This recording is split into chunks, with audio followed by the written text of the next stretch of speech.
বাংলাদেশ জামায়াতে ইসলামী কি ইসলামের ঠিকাদারি নিয়েছে? আমরা ঐক্যবদ্ধ বাংলাদেশ চাই। ধর্মের ভিত্তিতে আমরা কোনো বিভাজন চাই না। এই দেশে আমাদের একটাই পরিচয়, আমরা বাংলাদেশী। আমরা বাংলাদেশী নাগরিক হিসেবে আমাদের পাসপোর্টে লেখা আছে। সুতরাং যারা সস্তা দামে জান্নাতে বিক্রি করার চেষ্টা করছে, আমার মা বোনদেরকে বিভ্রান্ত করার চেষ্টা করছে, তারা কোনোদিন এদেশের সফল হবে না। বাংলাদেশ জামায়াত ইসলামী নতুন করে স্বাধীনতার ইতিহাস বর্ণনা করা শুরু করেছে, মুক্তিযুদ্ধের ইতিহাস বয়ান করা শুরু করেছে। যারা বাংলাদেশের স্বাধীনতাতে বিশ্বাস করেনি, স্বাধীনতার বিরোধিতা করেছে, মুক্তিযোদ্ধাদের হত্যা করেছে, এদেশের আমার মা বোনদেরকে পাকিস্তানের হানাদার বাহিনীর কাছে হস্তান্তর করেছে, সংখ্যালঘুদের নির্যাতন করেছে, তারা কিভাবে মুক্তিযুদ্ধ এবং স্বাধীনতার ইতিহাস বলে? নাউজুবিল্লাহ। বিকৃত ইতিহাস বলছে। তারা অন্য ভাষায় এদেশের স্বাধীনতাকে অস্বীকার করতে চায়। আমার নেতা ঘোষণা করেছেন, আই হ্যাভ এ প্ল্যান। আমরা তার সাথে সুর মিলিয়ে বলছি, উই হ্যাভ এ প্ল্যান। বাংলাদেশের মানুষের জন্য, বাংলাদেশের জন্য, এই দেশের নিরাপত্তার জন্য, স্বাধীনতা সার্বভৌমত্ব রক্ষা করার জন্য, গণতন্ত্রকে সুসংহত এবং দৃঢ় করার জন্য আমাদের একটি প্ল্যান আছে। এই দেশের অর্থনীতিকে সমৃদ্ধ করার জন্য, প্রত্যেক নাগরিকের অর্থনৈতিক উন্নয়নের জন্য, এই দেশের অর্থনৈতিক মুক্তির জন্য আমাদের একটি পরিকল্পনা আছে।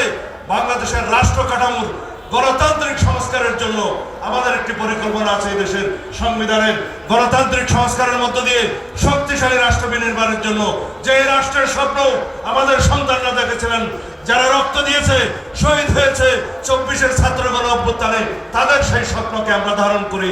তাদের সেই প্রত্যাশা এবং আকাঙ্ক্ষা, বাংলাদেশের গণমানুষের আকাঙ্ক্ষাকে আমরা পূরণ করতে চাই। পৃথিবীর দীর্ঘ, সবচাইতে দীর্ঘ স্যান্ডি, ওয়াইডেস্ট এবং ভার্জিন বিচ আর কোথাও নাই। এই সমুদ্র সম্পদকে আমরা পর্যটনের পৃথিবীর রাজধানী হিসেবে গড়ে তুলতে চাই ইনশাআল্লাহ। বাংলাদেশের এই গভীর সমুদ্র বন্দর যেখানে নির্মিত হচ্ছে, এই সমুদ্র বন্দর দক্ষিণ এশিয়ার অর্থনৈতিক হাব হিসেবে পরিণত হবে ইনশাআল্লাহ। কক্সবাজার থেকে চট্টগ্রাম পর্যন্ত যে সরু রাস্তা, এই রাস্তা দিয়ে আমাদের অর্থনীতি এভাবে পরিবহন হতে পারে না। সেজন্য আমি অনেক জনসভায় ঘোষণা দিয়েছি। আজকে কক্সবাজারে, যেহেতু এটা জেলা সদর, এখান থেকে ঘোষণা দিয়ে গেলাম ইনশাআল্লাহ কক্সবাজার চট্টগ্রাম এই মহাসড়ককে 6 লেনে উন্নীত করা হবে, 6 লেন। আগামী 12 তারিখ হবে বাংলাদেশের ইতিহাসে সবচাইতে গুরুত্বপূর্ণ নির্বাচন।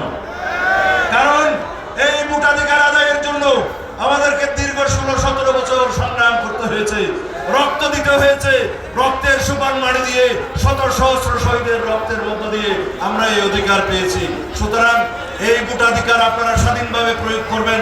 আমরা আশা করি সারা বাংলাদেশের মানুষ ভোটারগণ ধানের শীষের পক্ষে রায় দিয়ে বাংলাদেশে একটি শক্তিশালী গণতান্ত্রিক সাম্যের ভিত্তিতে, মানবিক মর্যাদার ভিত্তিতে সুশাসনের রাষ্ট্র বিনির্মাণের জন্য সহায়তা করবেন। খোদা হাফেজ।